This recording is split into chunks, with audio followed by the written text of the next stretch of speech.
आपसे एक बहुत गंभीर चिंता मैं और साझा करना चाहूँगा, यानी यूपीएससी के बारे में।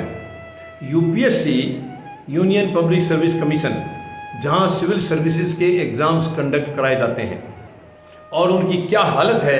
अब कुछ दिनों से आप लगातार धांधली की खबरें सुन रहे होंगे। आईएएस और आईपीएस के एग्ज़ाम, जो वहाँ से आईएएस और आईपीएस कैंडिडेट निकलते हैं वहाँ से, और उनके बारे में कितने अभी आपको सबूत मिले हैं धांधली के, कि वहाँ पर एक तो पूजा खेड़कर है लड़की, एक और भी कई हैं, यानी इन्होंने जाली सर्टिफिकेट दे करके एग्ज़ाम पास कर लिया, आईएएस बन गए। जाली सर्टिफिकेट, यानी अपनी विकलांगता के भी जाली सर्टिफिकेट, एज के भी जाली सर्टिफिकेट, नाम के भी जाली सर्टिफिकेट। माय गॉड, कितनी शर्मनाक है। ऐसे पवित्र देश में, भारत जैसा पवित्र देश, भारत जैसा सुंदर देश, भारत जैसी पवित्र भूमि दुनिया में कहीं नहीं है, और हमारे देश में ये हालत है। यानी आप देखिए, अब शिक्षा तो बर्बाद ही कर दी इस तरीके से। उधर नीट का आपको पता ही है, मैंने 2 वीडियो में पीछे नीट के बारे में बात की है। नीट की क्या हालत हो रही है, नीट परीक्षा में पेपर लीक हो रहे हैं, केवल नीट के नहीं, बाकी परीक्षाओं में भी लीक हो रहे हैं। पुलिस एग्जामिनेशन में कई जगह पता चला है।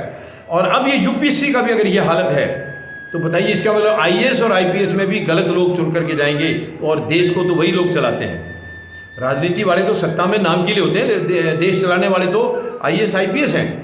और वहाँ धांधली करके गलत बच्चे अगर चुन के जाएंगे तो क्या हालत होगा। और ये भी बिल्कुल साफ तौर पर नजर आ गया है कि सरकार की मिली भगत से ये सब हुआ है। क्योंकि अभी जो आपको ध्यान होगा, यूपीएससी के चेयरमैन ने रिजाइन कर दिया, इस्तीफा दे दिया, जबकि उसके 5 साल बाकी थे। अभी यूपीएससी का चेयरमैन जो है 5 साल अभी और बकाया थे, लेकिन उन्होंने अपने पद से त्यागपत्र दे दिया है। और एनटीए, जो नेशनल टेस्टिंग एजेंसी है, उसके चेयरमैन ने भी इस्तीफा दे दिया है। अब आप लगाइए इसका। और इनके, मैं डायरेक्ट किसी को दोष नहीं दे रहा हूँ जानबूझ के, लेकिन जो हालात खबरों में आए हैं, जो बातें सामने आ रही, मैं उसके आधार पर बता रहा हूँ।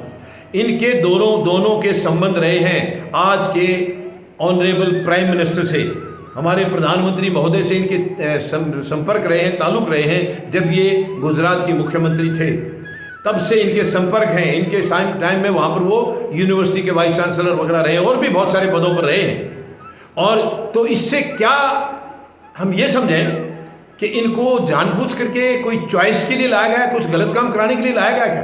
अदरवाइज इसका क्या मीनिंग? मैं किसी को दोष नहीं दे रहा हूँ, लेकिन जो हालात सामने नजर आ रहे हैं, यूपीएससी का चेयरमैन रिजाइन क्यों कर रहा है? अगर वो साफ छवि का है, उसमें ईमानदारी है, तो उसको स्टैंड लेना चाहिए था, सच्चाई बतानी चाहिए थी। रिजाइन किया है तो इसका मतलब दाल में काला है।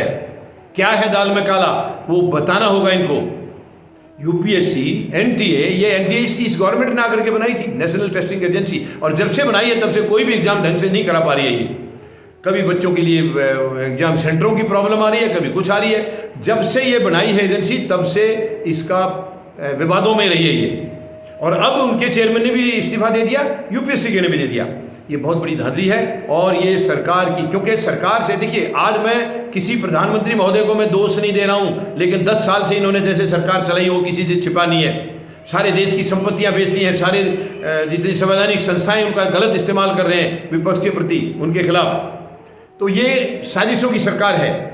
बहुत सारी चीज़ें ऐसी हैं जो गलत हुई हैं, तो गलत है तो इसका मतलब इनकी इंटेंशन गलत है। तो क्या यूपीएससी में भी इन्होंने जानबूझ करके अपने चहेते लोगों को वहाँ पर लाए हैं, क्योंकि इनके माध्यम से गलत लोगों का सिलेक्शन कराना है, या ये पैसे कमाने का धंधा है? क्या है ये?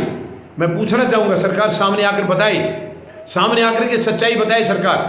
माननीय सर्वोच्च न्यायालय से, माननीय महामहिम राष्ट्रपति महोदय से भी मेरी निवेदन है, इस किस्म की सरकार, धांधलेबाजी और साजिशों की सरकार को सत्ता में रहने का कोई अधिकार नहीं है।